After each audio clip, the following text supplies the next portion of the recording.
The presidents of China and the United States met in Busan in the Republic of Korea to ease trade tensions. President Xi Jinping said the two sides do not always see eye to eye, and it's normal for the two leading economies of the world to have frictions now and then. But they can jointly shoulder their responsibility as major countries and work together for the good of the two nations and the world. During the meeting, President Xi said that under their joint guidance, China-US relations have remained stable. China and the United States should be partners and friends. This is what history has taught and what reality needs. He said the two countries do not always see eye to eye, given their different national conditions. It is normal for the two leading economies of the world to have frictions now and then.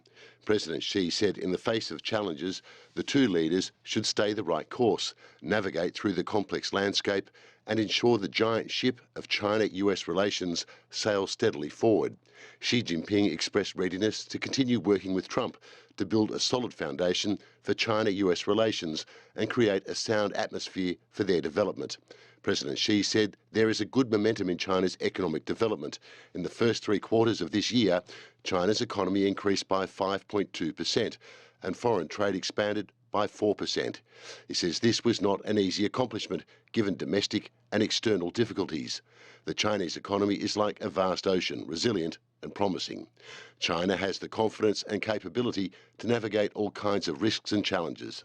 The Chinese president said the 4th plenary session of the 20th CPC Central Committee adopted recommendations for China's economic and social development plan over the next 5 years. The country has worked over the past 7 decades to realise its development blueprint. President Xi said China has no intention to challenge or supplant anyone. China has always focused on managing its own affairs well and sharing development opportunities with the rest of the world. That is an important secret to China's success. China will further deepen reform across the board, expand opening up and promote higher quality economic growth while achieving an appropriate increase in economic output and advance well-rounded human development and common prosperity for all. This will also expand the space for cooperation between China and the United States. President Xi said Chinese and US teams have had an in-depth exchange of views on important economic and trade issues and reached consensus. He urged both sides to work out and finalise the follow-up steps as soon as possible and ensure that the common understandings are effectively upheld and implemented to inject confidence into the two countries and the global economy through solid deliverables. China-US economic and trade relations have experienced ups and downs recently, and this has also given the two sides some insights. Business relationships should continue to serve as the anchor and driving force for China-US ties, not a stumbling block or a point of friction. He said the two sides should think big and recognise the long-term benefit of cooperation and must not fall into a vicious cycle of mutual retaliation. The two teams can continue their talks in the spirit of equality, mutual respect and mutual benefit, and continuously shorten the list of problems and lengthen the list of cooperation. President Xi stressed that dialogue is better than confrontation. China and the US should maintain communication through various channels and at various levels to enhance mutual understanding. There's good potential for the two countries to work together on combating illegal immigration and telecom fraud, anti-money laundering, artificial intelligence, and responding to infectious diseases. Relevant departments should strengthen dialogue and exchanges and carry out mutually beneficial cooperation. He said China and the US should also engage in positive interactions on regional and international platforms. President Xi noted that the world today is confronted with many tough problems, and China and the United States can jointly shoulder its responsibility as major countries and work together to accomplish more great and concrete things for the good of China, the US and the whole world. China will host APEC 2026 and the US the G20 summit next year. President Xi said the two sides can support each other in making both meetings productive to promote world economic growth and improve global economic governance. President Trump said that it is a great honour to meet President Xi. Trump said China is a great country and President Xi is a well-respected great leader and has been a good friend of him for many years.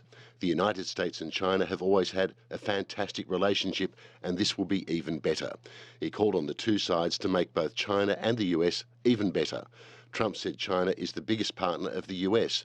and the two countries can get many great things done for the world and have many years of success. As China will host APEC 2026 and the US will host the G20 summit next year, he expects both to be successful. The two presidents agreed to enhance cooperation in economic, trade, energy and other fields and to encourage more people-to-people exchanges. The two presidents agreed to maintain interactions on a regular basis. President Trump looked forward to visiting China early next year and invited President Xi to visit the United States. To discuss the implications of this meeting, let's bring in our panelists. Here in Washington, D.C., Anton Fedyashin is a professor of history at American University. From Portland in Oregon, Liang is chair professor in economics at Willamette University. Oh is principal advisor at the Pacific Research Center of Malaysia. He joins us from Kuala Lumpur. And from Beijing, Einar Tangen is senior fellow at the Center for International Government Innovation and chairman of Asia Narratives Substack. Welcome to all of you. Einar Tangen, according to United States officials, there have been significant agreements after this meeting. And in Beijing, the Chinese Commerce Department said the two sides had reached a consensus to resolve major trade issues. What is your assessment of this meeting and its outcome? Well, first off, if you look at the official readout that was issued by the Ministry of Foreign Affairs, it's quite different from what Donald Trump was passing off as he stood in the cockpit of his, not the cockpit, but in his airplane going back to the U.S. I think the best thing you can say is that China has been able to reassert some calm at a time when things were escalating. Donald Trump, obviously, although he said it was a wonderful meeting and he loved it, he didn't really walk away with very much. Both sides are treating this as transactional. You do X, I will do Y. And you've seen that. But the one thing that I did notice through all of it, though, is that Xi Jinping took a tremendous amount of effort to make it clear that China is not trying to surpass the U.S. or replace it. He made it clear that China is dedicated to making America great again. And he showed a lot of compassion towards the farmers and talking about the agricultural trade and things like this. So he wanted to make a difference, that there's perhaps a difference between what Washington does and says and negotiates and the welfare of the American people. No doubt the countries in the region, the countries in Southeast Asia, were looking very closely at this meeting and its outcome, especially as far as the trade agreements that were reached. How do you think that will be met in the region? Well, number one, I think in addition to being transactional, it's also transitional in the sense that a lot of these mutual or reciprocal tariffs, for example, were to be postponed by a year or so. Or, for example, this sort of moratorium on exports of from the American side, it will be computer chips. From the Chinese side, rare earth and so on. Also, it will be a 1-year delay or postponement for this sort of moratorium. So I think those of us in the region, of course, well, we welcome free trade, but we also deal with the new American tariff regime. So I guess we would just have to still wait and see as to whether this series of agreement would indeed be applicable, let's say, a year from now. Liang, President Trump put a very positive spin on the outcome of the meeting. In fact, he said that on a scale of 1 to 10, this was a 12. And President Xi Jinping of China was quoted in China Daily as saying that China-US relations have remained stable as a whole. How do you see it? Right, good to be with you, Anna, and the panelists. Well, I think Trump wants to talk high about this trade talk because he definitely wants to show his domestic audience that he's a great negotiator, that he's able to win this trade war. But I think the reality is, as the previous speakers talked about, this is not a grand deal, but it is a tariff truce, right? That China is making some sort of pledges of buying more agricultural products from the United States. And of course, China is going to extend or postpone the rare earth export restrictions or controls. And I think in return, Donald Trump is willing to reduce the federal related tariff by half. Now it's 10% instead of 20, and then also postpone that additional reciprocal tariff of 24% by another year, as well as suspending the Section 301 investigation on the shipping and port uses and so on. So I think, in a sense, this is not a sort of a deal, but it's really a tariff truce that would help both sides to de-escalate and to maintain a relatively stable, but maybe temporary sort of stability, right? And also, I think it is important for this sort of time to buy some time for the both sides to kind of rebuild some trust, right, from a very low level. And I think also with that 1-year truce, with many of these conditions, it is time to also for both to examine how this trade sort of the truce has been doing for both countries, and also to plan ahead. And I think both sides will now enter sort of a race for the speed. The United States definitely wants to build up their rare earth processing facilities with its allies, and China, of course, is going to double down on semiconductor and software developments. So I think it remains a temporary stability, but at least for the rest of the year, I think we're likely to see some stability on this trade front. Liang, China was one of the main targets of U.S. tariffs when they were first increased, but China was able to manage that, was able to defend itself against these U.S. tariffs better than many expected, in part by directing its exports to other countries, mainly to countries in the region as well. I mean, what do you make of these preemptive measures that China took to reduce the impact of those Trump tariffs? Right, precisely. I think, when you look at the numbers, the first 9 months, China's export actually has grown by 8%. And despite the fact that the exports to the United States has gone down by 27%. So now the United States accounted for only about 10% or less for China's total exports.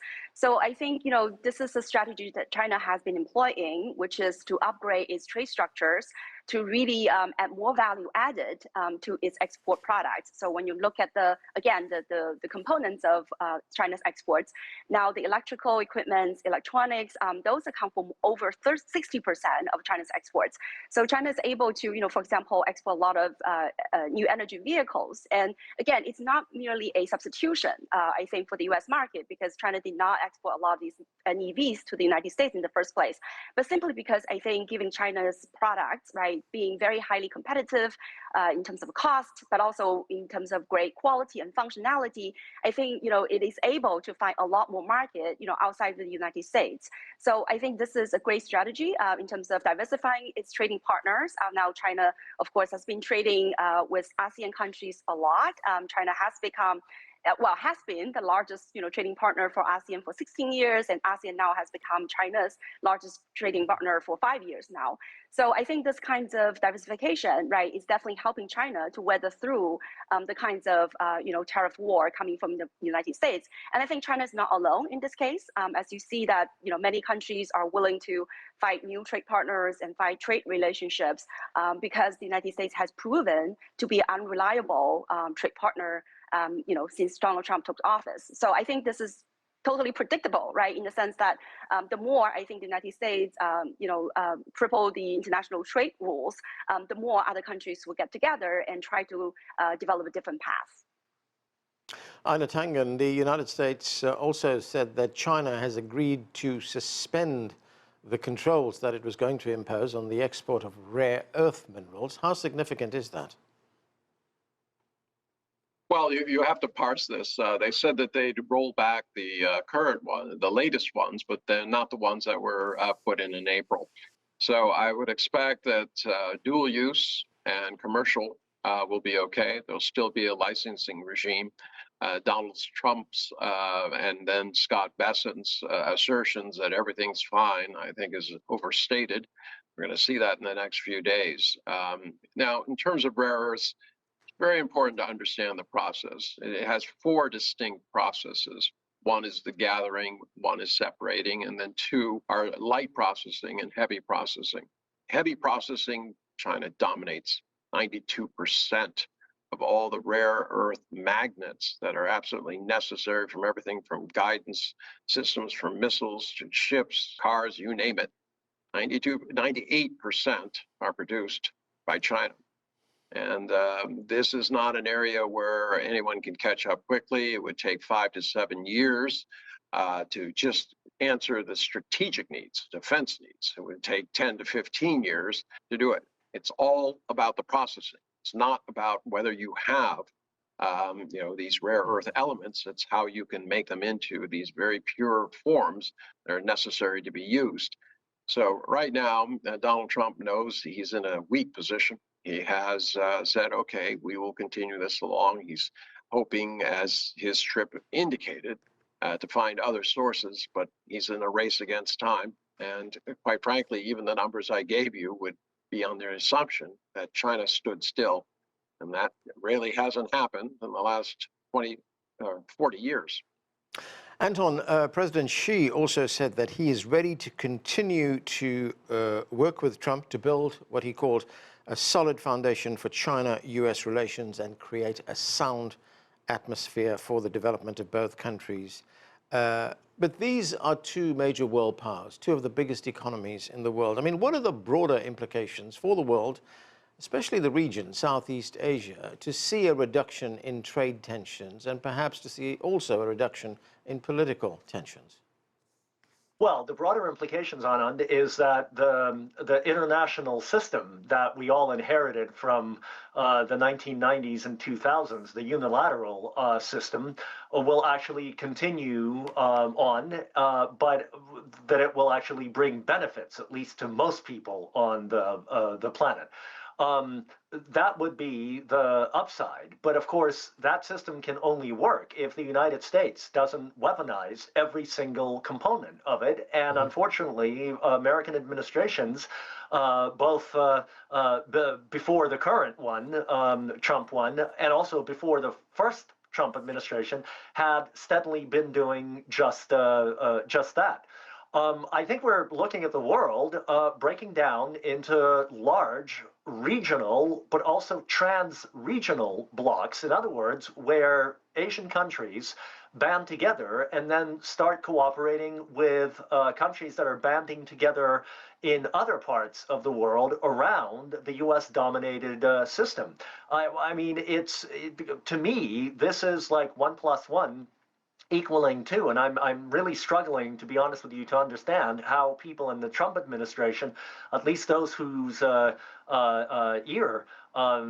have Trump's ear, don't seem to be able, either don't want or can't explain this to him clearly, that he is emerging, his administration is emerging as the greatest, the loudest, and the most successful champion of organizations such as the BRICS Plus and every other regional organization on our planet. As a matter of fact, again, to give you a concrete example, just a few days ago in Kuala Lumpur, ASEAN +3, the +3 is China, South Korea, and Japan, had a meeting in which they upgraded their free trade agreement in order to avoid the blowback from the Trump administration's sort of animal or elephant in a glass store effects on the global economy. This is what we are going to see more and more. And so the whole international order is going to start breaking up into blocks of countries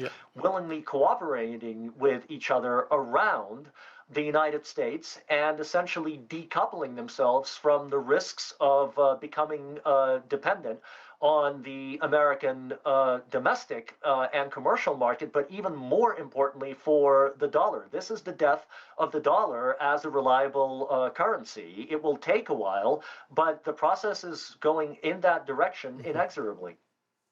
Einar, let's turn to the APEC Leaders Meeting. This year's theme is Building a Sustainable Tomorrow, with core priorities of connect, innovate and prosper, and that's aiming to foster an open, resilient and peaceful Asia-Pacific region through addressing shared challenges like digital innovation and inclusive growth. Very ambitious. How big are these challenges?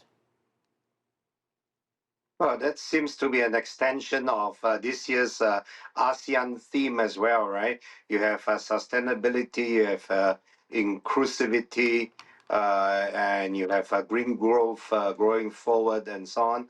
So I think these are very ambitious goals. If we can make baby steps towards, for example, as I say, sustainable growth, to have more equitable and inclusive growth, that would be nice. But I think it still takes a lot of collective political will on the parts of the leaders as well as the various authorities.